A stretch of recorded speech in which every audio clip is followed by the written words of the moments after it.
And welcome to Cruise Control, your on-air automotive magazine. Hello, everyone. It is Fred Staub and Les Jackson. Les, how you doing? Excellent, Fred. Excellent. As you are, because both of us are rather anxious to get going with telling people what is happening in the auto world today.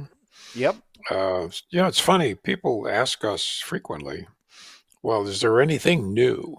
And, and it's always, I mean, every day there's something new. Yeah. And then sometimes there's some old things that we And like. yeah, And BMW says its V8s are here to stay forever, basically, in the U.S., yeah. and at least in the U.S. And they say people want V8s no matter what, even if they make less horsepower than a inline six with a turbocharger. They just want that V8 sound, and they're going to get it from BMW. So we'll tell you about that, right? Yeah, that's interesting because it used to be that BMW, the German companies, used to have the attitude of, well, you will drive what we think you should drive. Well, But Mercedes has that, and that's kind of cost them a little bit. yeah, but hey, good for them. Anyway, if you plan on buying a Mustang, especially a Mustang GTD, you better be prepared to keep it for a while. Yes. Remember how they had the special board of inquiry for the Right. Ford GT? Well, they are having that for the GTD Mustang.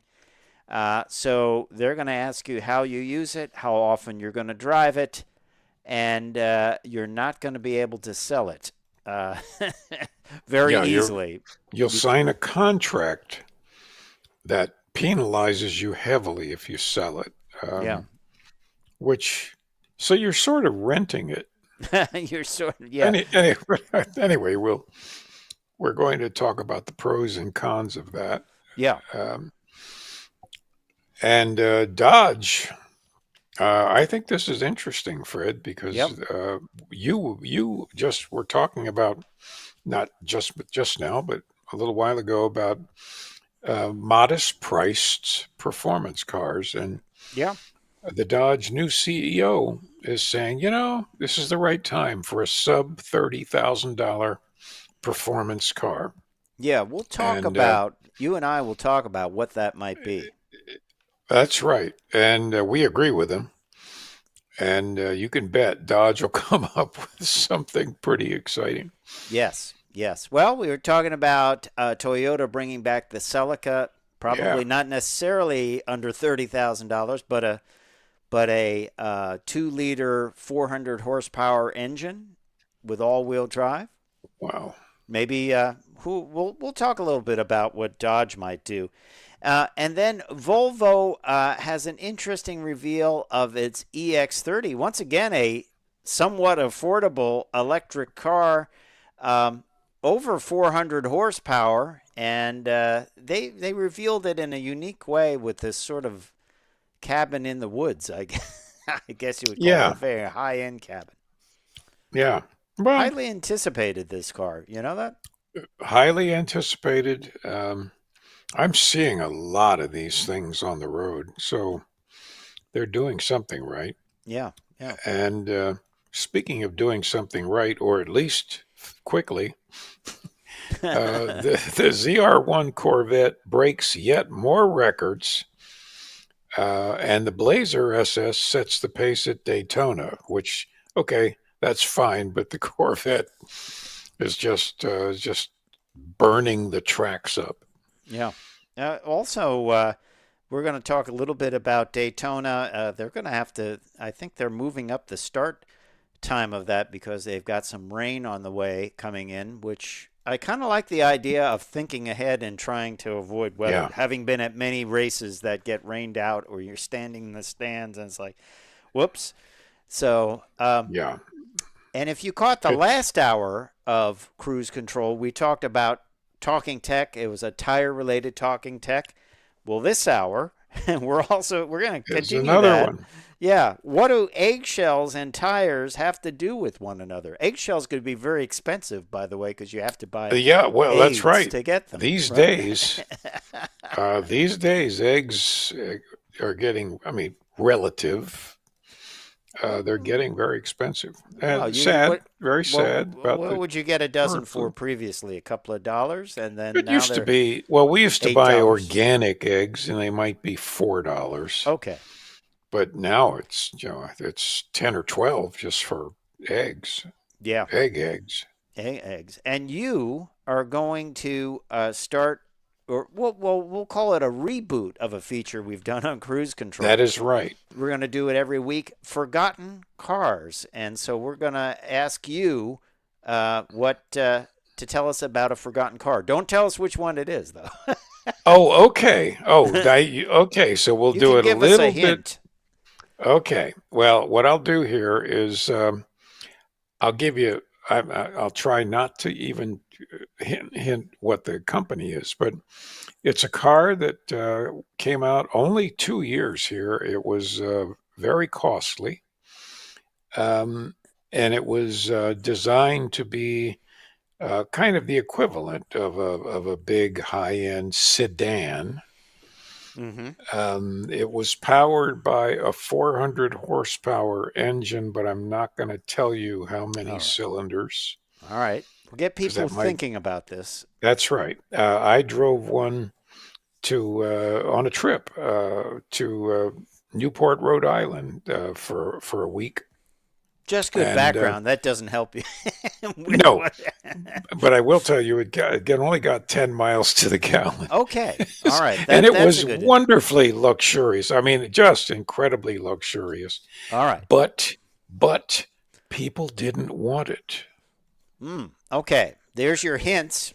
There's your hint. We'll talk about that later in the show. That's right. And tell you about that in Cruise Control. We're going to do that every week here on Cruise Control. And Yeah, it'd be a lot of fun. I constantly am reminded by some cars that we've completely forgotten. I told you about one. Don't mention it because we'll do it in a future. No. Forgotten cars. But that's an interesting one too. But let's get started, Les, with our story about BMW and V8s. Now, you and I covered a Mercedes.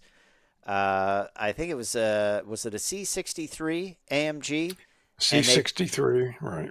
And we asked our audience, hey, this has a turbo 4-cylinder, powerful, but would you want that? And most of our audience said, no, I don't want that. It needs to have a V8. If we're going to spend that kind of money, it needs to have a V8. And BMW has kind of picked up on this vibe because they say V8s are here to stay, at least in the U.S. And we've been seeing many manufacturers, of course, talk about, well, I'm going to delay going all electric, or I'm going to keep the internal combustion engine around in a certain form. But BMW is saying, and they actually cite that C63 AMG. They said we're not gonna do that. We're gonna keep them around in things like the M5 and others because our customers want the V8. They want the V8 sound. They don't care if it makes less horsepower than an inline turbo 6 or turbo 4. They just want the V8, the big naturally aspirated V8 or turbocharged V8, whatever it is. And so that's what they're going to stick with. What do you think about that? Well, I like this. It's kind of funny when you think about it because the V8s now are in the exotic class that V12s used to be in. Yes. And V12s were impractical. I mean, they put out a lot of power, but a lot of them were small displacement, right? They were very small displacement. Ferrari was famous for 12-cylinder, 3-liter engines. You could have half of that in a V6. But it is interesting. Now, BMW is even willing to put V8s in, even though And I love the phrase that somebody wrote saying that they share with the heavier V8 engine, they share a curb weight with only Nimitz class aircraft carriers. And it's not quite that bad, but it's No, bad. no. I mean, it's an aluminum V8. I mean, Yeah. it's something about the sound, Well, right? yeah. You can't, well, you can, I guess electronically you could create it, but otherwise, mechanically, you can't recreate the sound of a V8. I've I've built a lot of V8 engines, well, and you can't duplicate it. a V4 wouldn't sound like it. It would sound like a No, four. no, I no, don't. I've no, never heard no, of V4, so I don't know. no. A V4 because of the arrange the arrangements, the sequence of cylinders. They sound horrible Well, to me. Some motorcycles had those. so it basically has to do with the number of cylinders, the resonance, the firing order, all that Right, stuff. Yeah, right. yeah. Oh, I'll even go further. I like when we would go to Corvettes at Carlisle and they do the parade. I like the older sound of the first and second generation Chevy V8s because it's a deeper sound than let's say an LS. Right. And They were longer stroke, yeah, so they had a deeper uh, sound because the exhaust pulses weren't coming out at as high a speed. yeah. This gets really technical, But there's a but reason for why people like it. It hits the frequencies they like. yeah, yeah, there are just certain sounds that are pleasant to Yes. people. Yes. Yes. Yeah, I agree. Well, like I say, maybe that tells you someone will make a very small displacement V8 just to get the sound. A two And liter V8. How about that? absolutely. And by the way, you can now buy an actual metal build a V8 kit for about $500, and it's a little tiny little V8, weighs maybe 3 or 4 pounds, and actually works, actually runs. Can I run my clock radio with that? You can. I run my coffee grinder. That would Yeah, be fun. it would be fun. Uh, Only single people could ever do this. Right. Yeah. No one's wife is going to say, "Oh, that's a great idea," but Yes, a gas engine. I often see that when someone says, Yeah, "Oh, I keep my car in my living room." I'd say, "You live alone, yeah. don't you?" You're single, aren't you? Yes. Yes, And and and they are. yes, and I frankly I agree it's probably best not to do certain things like that anyway, but That's true. well, let's move on to our next story, and it has to do with a very exotic Mustang GTD. Of course, we've talked about this. Ford is going all in Le Mans, and they think the Mustang can take on the Porsche, and the GTD Mustang is the pinnacle of development of a street Mustang. So let's say you want to buy one. They're very, very limited. And it's not like you're going to walk into your dealer and say, okay, I'll buy one. Yeah, give me this nice metallic red one that looks good. You almost have to pitch yourself for this, right? Yeah. They're going to make a run of 300 to 700 cars per year. Already over 7,500 people have raised their hand raisers, and said, yes, I would like one. And you're going to have to basically go before a board of people at Ford. You have to sign a document that says you will not sell the car for at least 2 years.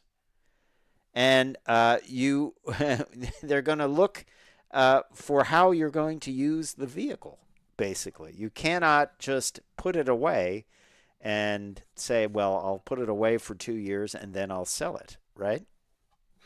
You can't do that. I just think that's an insult to the engineers. I really do. Yeah, it should be, used. It should be brought out.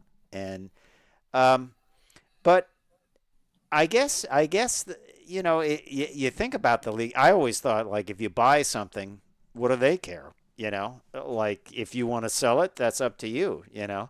But they really want to control these things. And I guess, you sign a contract, you've got to honor that contract. John Sienna did this with the Ford GT. He sold it. He broke the 2-year requirement, flipping the car for a large profit. I'm not quite sure what happened to them. I think you have to pay Him. Ford some kind of a very large penalty. But they have to design the penalty that it's not worth it. Like, if, yes, I flip this Uh, for $1 million, and then they say, well, the penalty's $50,000. Okay, here's your cut. right. No, I suspect, well, I don't know. We'll have to, maybe we can find out what this contract is, but whatever it is, it's not it's painful. Yeah. So it's kind of unique, but we've seen this before. We don't see it with things like the ZR1 or whatever. Most vehicles are not limited, so you can just go in and buy them, and you know you got the money, you got yourself a car, Buckaroo, right? Well, that's right. But when you got something that's a built-in legend, Mm-hmm. um, and you're only going to build a few, then you're buying it, and you're a caretaker Right. for some period of time, whatever that is. You're probably allowed to sell it after X number of years.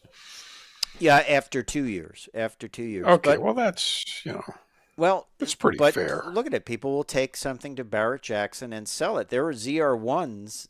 People couldn't get ZR1s. People couldn't get Z06s. I'll go back that far. C8 Z06s. Yeah, Someone bought one and they took it to Barrett Jackson and made money even after them buying it, them spending the money to put it in Barrett Jackson and paying the percentage, and they made money. that's speculating. And people were happy because they couldn't buy the Z06. So now they had one. Yeah, they paid more money, but maybe even less money for it with all said and done than going to a dealer and having it marked up, with a huge margin. So I don't know. But yeah, somebody made some money on it. Seems like a lot of work, though. Well, yeah, it does seem like a lot of work and yeah, and expense. Yeah. Um, But cool that a Mustang like this is going to be uh, you know available. I love the see-through window for where the back seat was. It's to look at the suspension. That's kind yeah, of a fun thing that somebody came up with. But this um, is uh, this is a heck of a Mustang, by the go, way. goes It's without saying, this is going to be a future collectible. But very cool, and very exciting. And I tell you what, maybe it is worth it's it. I wouldn't sell if I bought it. I wouldn't sell it after 2 years. it's this is kind of the Bugatti Veyron of Mustangs. Yeah, and the goal is, as I say, to get this level of performance, and they want to take on Le Mans, and they want the Mustang to be like a competitor, a worldwide Yeah, competitor. well, it's this will do it. Yeah, yeah. Interesting stuff. And So now, I will say one thing about I think first of all, I think it's really a good looking Mustang. Usually, sometimes they can just look too like wacky. overdone. Yeah, But the screws showing in the wing in the back, I think they could have done a smoother job mm-hmm, than that. mm-hmm. It's kind of besides having all the exotic stuff, it's got a um, wide body kit on it that is cool. I'm sure somebody will sell that wide body kit for normal Mustangs just for Oh the yeah, look. But Cool stuff. I love the wheels. I love the magnesium Yeah, wheels. wags are Uh, neat. yeah, Yeah, all in all, this thing is quite, it's just really impressive. yeah, yeah. Cool stuff. Who would have thought back in 1964 and a half that we'd be looking at a Mustang that where you would have to sign a document that you Yeah, couldn't exactly. sell it. Yeah. Well, what does the Dodge's CEO have up his sleeve when it comes to performance? We all know that once again, this is the big trend this year: more affordable, easier to get into. Um, and in the case of Dodge, they want to make a sub $30,000 sports car. Back in the day, things like the Plymouth Roadrunner and others, Dodge Dart, 340 Dart, Duster, they used to be in the business of affordable Oh yeah, performance, right? It yeah. was a big They thing. were they were well in those days they didn't much top $5,000, Yeah. And you which would could, be about 60 or $70,000 today. so you theoretically could be a guy working an after school job, um, Yep. and buy a 340 Duster or something like that, right? Oh, I had friends that bought cars like this. Everything from GT 350 Mustangs to um, well, never a Dodge Daytona with the big wing and the No, nose. But no, that was even exotic back then. That would that's be the right. But GTD of its time. lots of big engines in small cars. Yeah. So what do you think they could do to build a sub $30,000 sports car? So we know we need a different. We actually need a car to put A it in. car. That's the biggest problem. Well, and the question is, do you go about building something small, or do you just get a Challenger or a Charger body and build it kind of cheap? Well, they're talking about taking on the MX-5. You know that starts at about 30,515. Okay, Uh, that's a so two-seater. are they going to go two-seater drivetrain? I thought about maybe the Tenali drivetrain, like a Hmm. hybrid. A hybrid turbocharged four-cylinder. Probably that would be what you're looking at for sub $30,000, or a really tiny small car, and they'll just throw that Hemi in it. Go for it. Well, I don't know. well, see now if it's a sports car, then it's you could kind of make like a mini Viper, Right. I like that idea. and I think that would be pretty easy to do. But the problem is they can't go. They'd like to make it a part spin type of thing. They don't have anything small car to put it in. You No, they know, don't. Well, other than the alpha version of the Miata I don't know. I don't know or the what they Fiat could. version. Maybe they could just take that platform and throw a little V8 in it. I don't know. I don't know. But we'd like your opinion on it. Let us know what you think they could do to build a sub $30,000 sports car. I think it has to be a clean sheet type of deal. Um, you look Yeah. back to maybe think back to things like the Solstice. Remember the Yep. Solstice? That could be Oh a yeah. forgotten car too. But uh, that was a rear drive, two-seat roadster with a four-cylinder in it. I don't even think it was a turbocharged four-cylinder. No, it was just a pretty large displacement four-cylinder, about 100 and They yeah. could model it after that, right? I think so. I'd love to work on a program like that. Yeah, yeah. Interesting stuff. Interesting stuff. Hey, you're listening to Cruise Control, your on-air automotive magazine. Fred Staub and Les Jackson. We are glad you are along for the ride.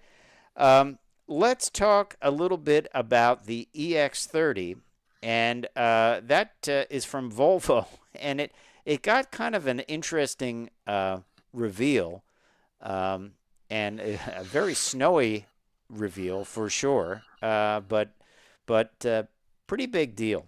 EX30 is going to be a very affordable electric vehicle from Volvo. It is going to um, have about a 250-mile range, over 400 horsepower in that little package.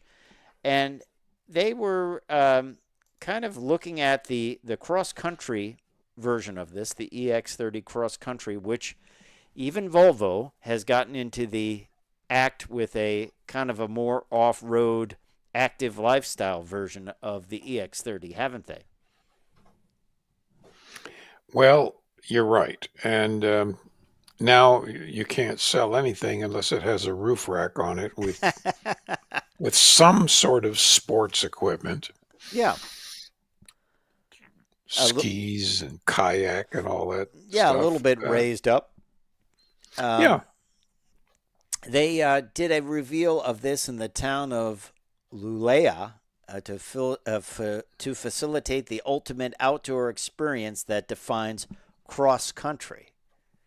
Um, and it's a good looking version with a little raised up, a little bit bigger tire, apparently some more cladding, and a roof a rack. lot of cladding.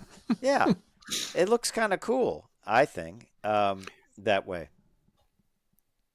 But most probably won't be sold that way, I would imagine, right? That's right. They did it at a cabin that you can rent in that little near that little town. A lot of windows, a lot of large windows in that cabin. It looks like it would be really cold in there if you're sitting near the windows. Yes, unless But they're like you know, quadruple layer windows. Very snowy, but a cool car, and EX30, very basic car. Kind of takes the page from the Teslas with the big tablet a screen little and bit, that's it. yeah. It's rather basic inside. Not a lot of frills, Mm-hmm. So, but it's got everything you need. yeah, it's got everything you need. It certainly does. So, there you have it. Um, so, what do you think? EX30, I think it's going to be a big hit. I think so too. Volvo really doesn't have much in the lower end of prices, Mm-hmm. and people do really like Volvos. Mm-hmm. So yeah, Good stuff. Good stuff. What what do you think? Would you buy something like that? That EX30? if I were buying an SUV, yeah, I probably would, just because it's simple. It's not um, stripped out. It's simple. It's easy to use. It's for people that maybe haven't owned a new vehicle in 10 or 12 years and aren't familiar with all the gadgetry. Mm-hmm. I think they'd be comfortable. Yeah. Well, five. Volvo is going to launch five new models, and they in 2025 they have two new models based on the SPA 3 platform, which will be interesting to see. The EX90, EX60. So that is a lot of work for Volvo. We'll be looking It forward is. to reporting on them. Okay, Les. So now it's time to talk a little bit about this forgotten car. Give us a few more clues, and then we'll do the reveal. How's that? Okay. Okay. Well, um, the price of the car was $94,000, and this is in 2004. Okay, that's huge. It's huge today. It's huge. So you would think, that it was coming from, you know, Audi, Mercedes, Rolls-Royce, Okay. but it wasn't. All right. It was you you had to kind of look twice Uh, I to think it's say time to reveal it. The forgotten car of this week's cruise control is the Volkswagen Phaeton. ah, the The, luxurious high-end Volkswagen. oh, incredibly luxurious with a huge, and by the way, I measured, you got a picture of it there. I measured that VW logo, chrome logo on the front. It was 9 inches. Wow. So they were proud And, it was a Volkswagen. and when I was driving it up and we were going through the very, very wealthy section in Rhode Island, Newport, Mm-hmm. and we stopped at a cafe. And a couple people came up and said, "What is that?" And I said, "Well, it's a Volkswagen Phaeton." Well, how much does it cost? It's really nice. Well, it's $94,000. And everyone said, "I'm not going to pay $94,000 for something with a Volkswagen logo on it." Ah, therein It lie was the it was problem. reverse. Um, yeah, Reverse badge reverse engineering. ostentation. People just they love the car, but they frankly said no, not with the Volkswagen logo on it. Wow. So really, it was a big miscalculation. Great vehicle, but big miscalculation. And it had the same V16 or W16 engine that went into the Bugatti Veyron, Wow. except the this was naturally aspirated. What was the horsepower on it? Do you remember? 400 and like 405. It was plenty fast. I bet. And Uh, very complex oh, W16, very two complex V8s engine. basically, right? It's two V8s, but they're very very um, shallow V's shaped And they're Siamese together. on the timing. And you know, in a Veyron, of course, it's got 4 turbochargers, 7 radiators, but this was and the one I drove looked just like this. Actually, that nice wood, dark wood, and white interior accents. Wow. Delight to drive, but as I say, it got 10 miles to the gallon. Well, I wonder what these things go for today and if they are there wasn't that many made, I'm sure, Oh, right? they didn't sell many in Europe. They sold the Phaeton either with a V6 or a diesel. Okay. I suspect they sold more because the Europeans aren't that status Yeah. conscious as Yeah. Americans. Yeah. And I'm Um, sure it was a perfectly good car with a V6 in it too. and they sold it for more years, but here it was only 2 years. And I'd love to. You know what? I'm going to just search to see if any are for sale. Yeah. There you go. There you go. Well, while less searches for that, I'm going to tell you a little bit about what's been going on with the ZR1. The Corvette ZR1 has been busy breaking track records at 5 tracks, Les. They broke records at Watkins Glen Long Course, Road America, Road Atlanta, Virginia International Raceway Full Course, and Virginia International Raceway Grand Course. Um, and the driver at Watkins Glen was Bill Wise, who was a lead performance engineer, chassis controls. At Road America, it was Brian Wallace, lead vehicle dynamics engineer. Road Atlanta, Chris Barber, lead development engineer.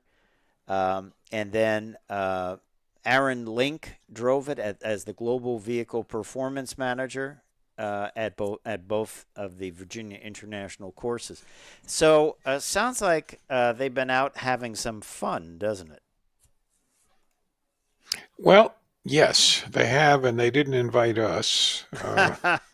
Which, yeah, that's pretty cool. But we know that the ZR1 is just an absolute world class dominant performer Yes, indeed. Yes, indeed. And with a warranty. yeah, with a warranty, with a warranty. So look for that to break more records, I'm sure, as they come along, because that's something like they like to talk about a lot. Um, let's talk a little bit about Mitsubishi.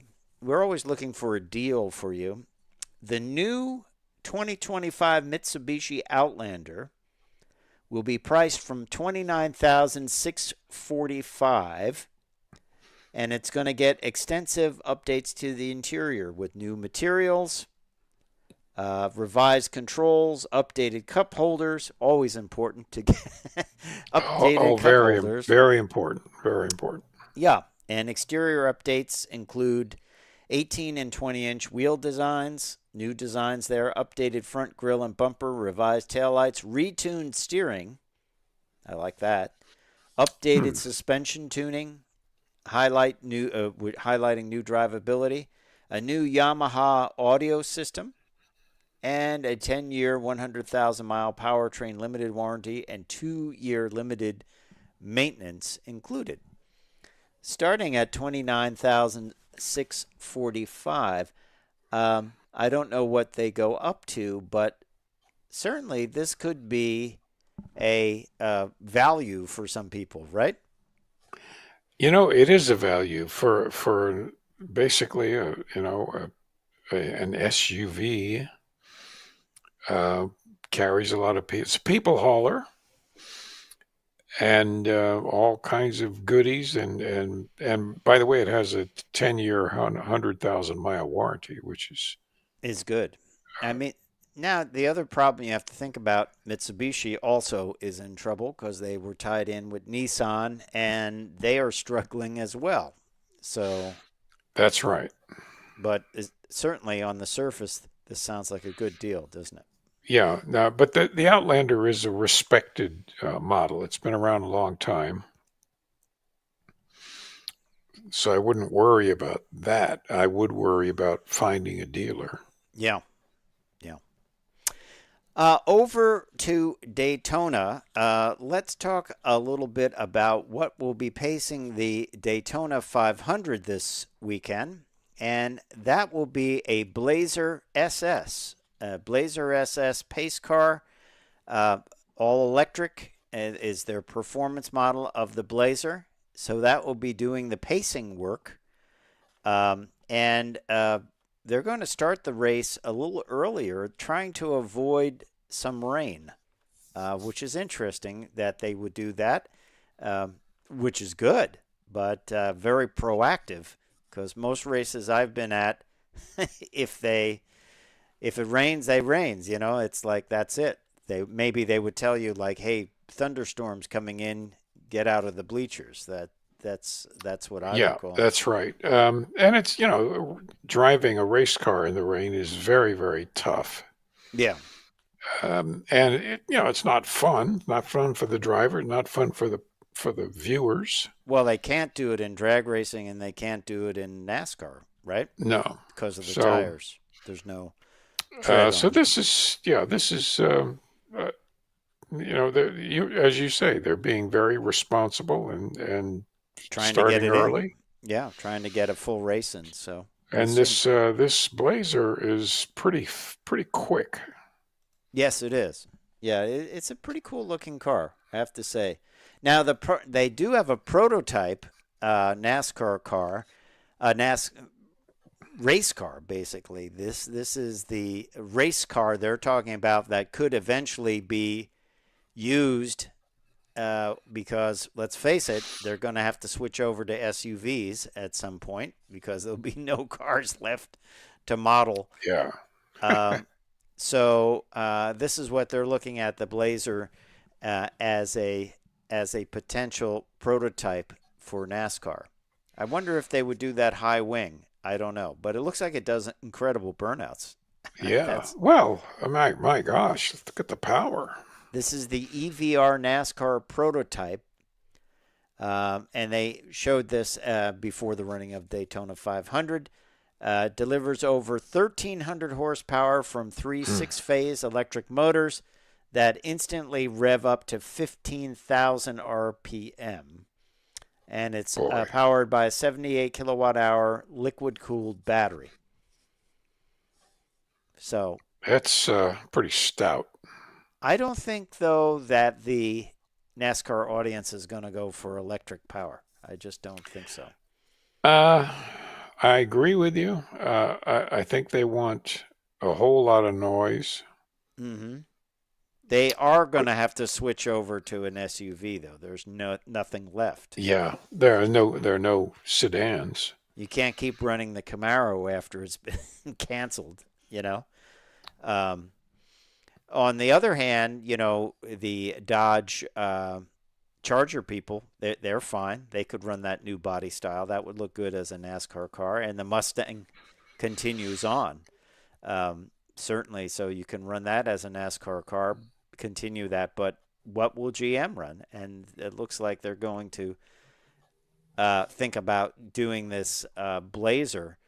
But I don't know how that works. And how can you have teams running cars, sort of cars, sort of stock cars, Mustang and Charger, and then have someone else running an SUV type thing? Wouldn't that be a problem as far as keeping the Well, cars equal? I think you don't have as efficient aerodynamically as the car bodies. Mm-hmm. Um, Otherwise, I don't think it's that much problem. Okay. Interesting. I don't know rules wise, but we'll Yeah, have I to don't see. either. And of course, Toyota does well. They have their Camry. That's not going to be a problem for them to continue running that. So the big problem is GM. What do? They can't run the Corvette.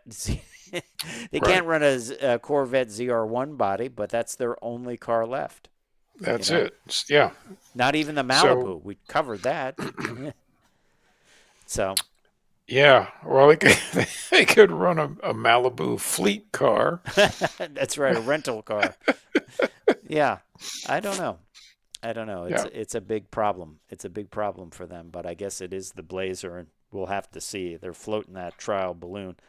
Um, hey, do you want to talk a little tech? We've been talking tech about Yep. tires, and And it we're seemed, still going to do it. yeah, yeah. Why don't you take it? Let's talk eggshells. Walking on rolling on eggshells, right? Well, that's right. Yeah, as Stellantis says, if you're walking on eggshells, you get a lot of stress. But driving on them it is not a problem. Okay. There's a patent that takes eggshells out of the compost bin, puts them into the tire compound. Mm-hmm. So specifically, what they're looking for is the calcium oxide from eggshells Right. uh, to replace carbon black and Mm-hmm. silica Okay. as a tire filler. And that's pretty nice in itself. Um, and what you get, well, first of all, it's a natural material. You're not using carbon black, which, by the way, is It's soot, isn't it? very dirty to manufacture. It's basically soot, they say. It's most of the carbon black is incinerated bones. Oh, wow. Yeah. Yeah. Anyway, it's pretty disgusting. But if they can use this material, it's just it's just much cleaner. It's much more environmentally satisfying, and you get all these. I mean, how many eggshells are in landfills? It's got to be an awful lot. Yeah, I don't know enough about eggshells. Do they dissolve? I guess they do. Well, they might over time, Yeah, sure. it's calcium basically, right? It's Yeah. calcium oxide. Yeah.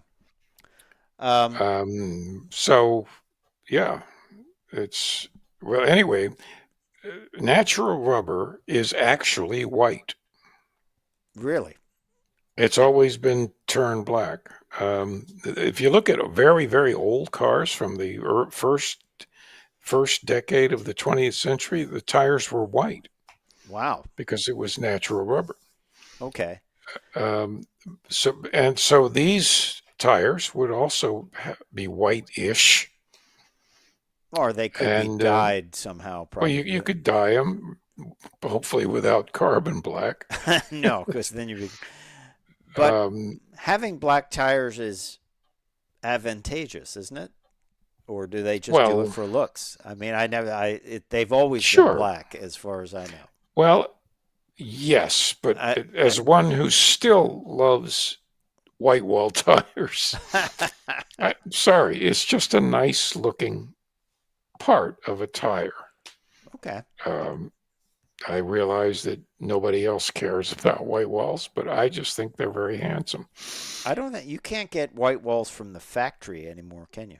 There's no No, car that's sold no, with white walls. I mean, you can get them from Coker Tire or yeah, you can. others. I don't believe you can go to a tire store and get a white wall. I may be wrong, Yeah. but anyway, this is just a really, I think, really nice idea, and then it it makes a nice tire, and all these eggshells, which all of us are terrified about biting into an eggshell. Okay. Uh, but yeah, I just think using natural chemicals is always better than using manufactured chemicals. Right. Right. Yeah, I agree. I agree. If you can use things like, hey, they use water bottles to make plastics, plastic Right. parts inside cars. They used old denim jeans and work clothes to use as insulation that's repurposed. I think that's all good. That's all good to do It that. is all good. Why not? Um, and it would be fun to try these out. We have no idea what the life, how the life of the tire would be affected. Yeah. No, we don't. We don't. But interesting tech there. Interesting Yeah, tech. it's cool stuff. All right, let's talk a little bit about the Scout brand. Of course, this is a offshoot of Volkswagen, and they have a couple of great vehicles, an SUV and a pickup truck. They're going to have extended range vehicles. Of course, they're just at the taking of order stage. Part of the problem is, though, they are part of Volkswagen, and their business model involves direct sales. Yeah. And here come the dealers. Uh, Yep. they are facing resistance in California, where California New Car Dealers Association, the CNCDA, has sent a cease and desist letter warning that the brand's sales strategy violates a 2023 amendment to the state vehicle code. The amendment prevents automakers from competing with their own franchise dealerships, a rule aimed at maintaining traditional dealer networks. Hmm. And so others have gotten around this, but the problem is Scout is part of VW. In Florida, That's a problem. That's a a, problem. a group of Volkswagen and Audi dealers has filed a lawsuit against Scout, arguing that the company is violating the state's dealer franchise laws by accepting deposits for its vehicles. Under Florida law, even deposits are considered sales, and Scout has already secured over 50,000 of them. So, Okay. I have a solution for this. okay. Don't sell them in Florida. Well, California and Florida, other Well, states are that's going to okay. follow suit, right?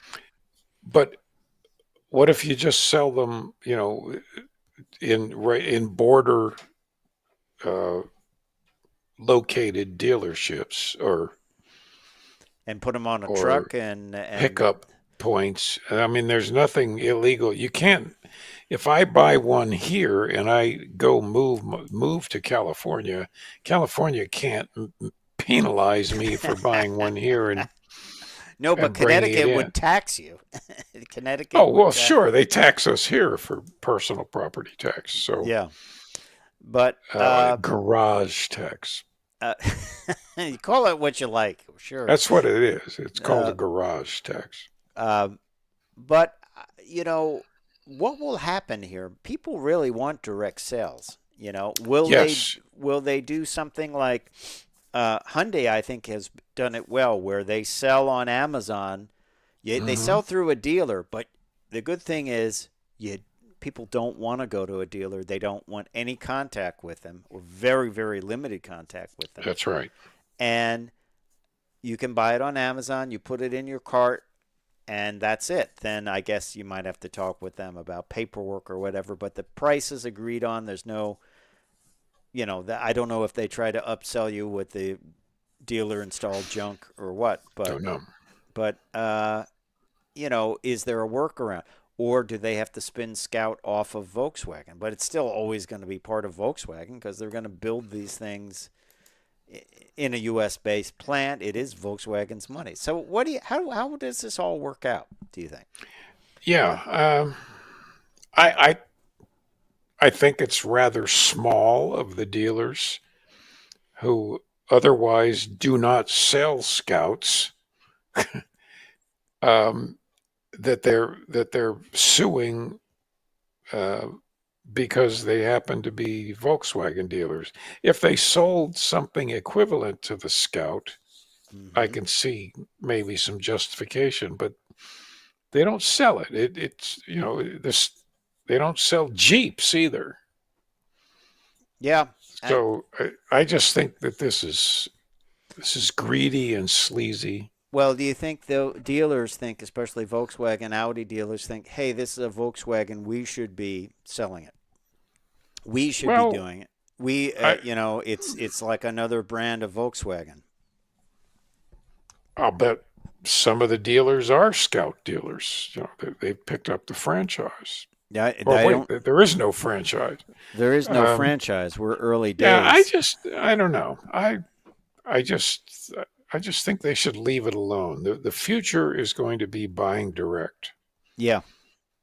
Well, the other thing I always wondered, like, and obviously there are some great dealers out there where it's probably perfectly pleasant to buy a car from them, but the ones that make it unpleasant with the upcharges and Yeah. the bad theater, when you buy a car and all that, um, don't they realize that? I guess they feel, hey, we have this mandate and we're going to do it, but you could make your people feel a little bit better if you change the way you do business a little bit. Yes. Well, that's right. There are still some junkyard dog type dealers. Yeah, switching out vehicles, having Yeah. vehicles that they advertise it and you go in, oh, it doesn't cost that, and all the smoke and mirrors. I mean, like if you just and some are like this, so they're very fair. That's the price. Okay, great, sounds good. Let's write it up. But the mumbo jumbo, if they cut that out, maybe people would be less likely to say, And it's going to get worse for a while because the administration just got rid of the consumer um, financial protection yeah, it was actually the agency. But court did, right? It was the bill was just found to be. I'm sure there was very lobbying going on. Can you lobby a oh, court? I guess you can. the car dealerships have been lobbying against this agency for years. Yeah. So interesting stuff.